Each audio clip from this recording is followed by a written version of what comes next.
স্মৃতি হ'ব খোজা ছাঁ। ডিব্ৰু বিশ্ববিদ্যালয়লৈ আমন্ত্ৰণ কৰা চিঠিখন পাই ভাস্বতীৰ অস্বস্তি আৰম্ভ হৈ গৈছিল। ক'ত জানো তাই পঢ়িছিল? স্মৃতি এনে এক প্ৰেম যি বিচ্ছেদৰ পিছতো লগ এৰা নিদিয়ে।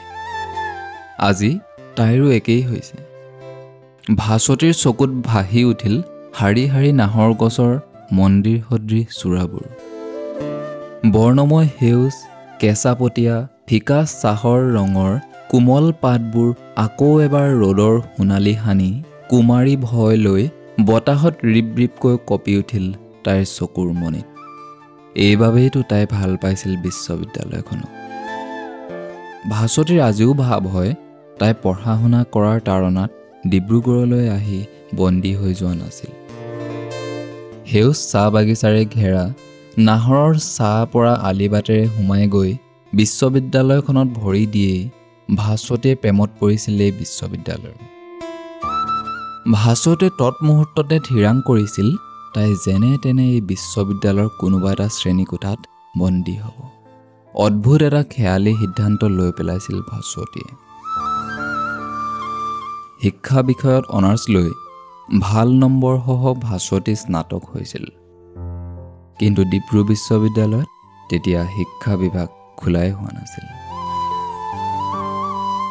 আন বান্ধৱীৰ বাবে ফৰ্ম নিবলৈ আহি তাই নাহৰ গছবোৰ দেখি থমকি ৰৈছিল। নিৰ্জন আবেলি কেঁচা চাহপাতৰ সুগন্ধিৰে চৌহদটো এক পৌৰাণিক আশ্ৰমলৈ ৰূপান্তৰিত হৈছিল। সেই আবেলি তাই লগ পাইছিল এহাল গভীৰ কিন্তু চঞ্চল কৌতুক মিশ্ৰিত চকুৰ গৰাকীক, যি চাহ বাগিচাৰ ৰংচোৱা লুংলুঙীয়া বাট এটাৰে শ্বৰ্টকাট কৰি তাইক গন্তব্যস্থানলৈ লৈ গৈছিল। ধৰ্মঘট চলি সেইদিনা বাছ বন্ধ আছিল। কি মাহ আছিল? বহু চেষ্টা কৰিও ভাস্বতীয়ে মাহ মনত পেলাব নোৱাৰিলে। সময়ৰ সুগন্ধি যেতিয়া হৃদয়ত লাগি ৰয় তেতিয়া জেঠ মাহতো ফাগুনৰ ফুল ফুলে। সময়ৰ কেলেণ্ডাৰ পুৰণি নহয়। আজি 14 বছৰৰ পাছতো ভাস্বতীৰ সেই কেঁচা চাহপাতৰ গোন্ধ সতেজ হৈ শৰীৰৰ ভিতৰত বিয়পি পৰিছে। এইমাত্ৰ যেন ঘটি গৈছে সকলো। তোমাৰ বান্ধৱীয়ে মোক পঠাই দিলে নিবলৈ। তুমি মোৰ সৈতে গুচি আহিলা কিয়? বাগিচাৰ নিৰ্জন বাটেৰে গৈ থাকোঁতে ল'ৰাটোৱে সুধিছিল। ভাস্বতীয়ে কি উত্তৰ দিব ভাবি উবাদিশ পোৱা নাছিল।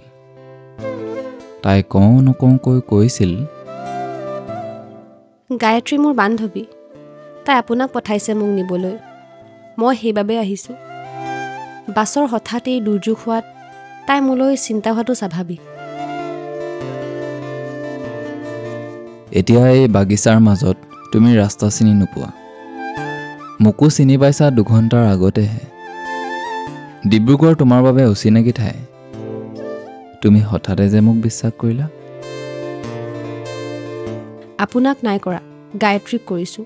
সেইবাবে আচৰিত কথা, মোক বিশ্বাস কৰা নাই, অথচ বিশ্বাস নকৰা মানুহ এজনৰ সৈতে তোমাৰ লগত নথকা গায়ত্ৰীৰ বিশ্বাসত মোৰ সৈতে খোজকাঢ়ি এই অচিন বাগিচাৰ মাজেৰে আহি আছা। ষ্ট্ৰেঞ্জ। ভাস্বতীৰ বুকুখন দুৰু দুৰুকৈ কঁপিবলৈ ধৰিছে। কেনেকুৱা মানুহ এইটো? তাই চুৰকৈ ল'ৰাজনলৈ চালে। ভাস্বতীতকৈ দুখোজ আগে আগে খৰখোজেৰে গৈ আছে। মুখখন দেখাত শুৱনি, বদমাছ যেন নালাগে। বেছি ওখও নহয়, চাপৰো নহয়। পৰিপাটি সাজপাৰ, ভৰিত পৰ্বত বগোৱা জোতাৰ দৰে জোতা এযোৰ। গায়ত্ৰীয়ে কি ল'ৰা এটা তাইক নিবলৈ পঠাই দিলে?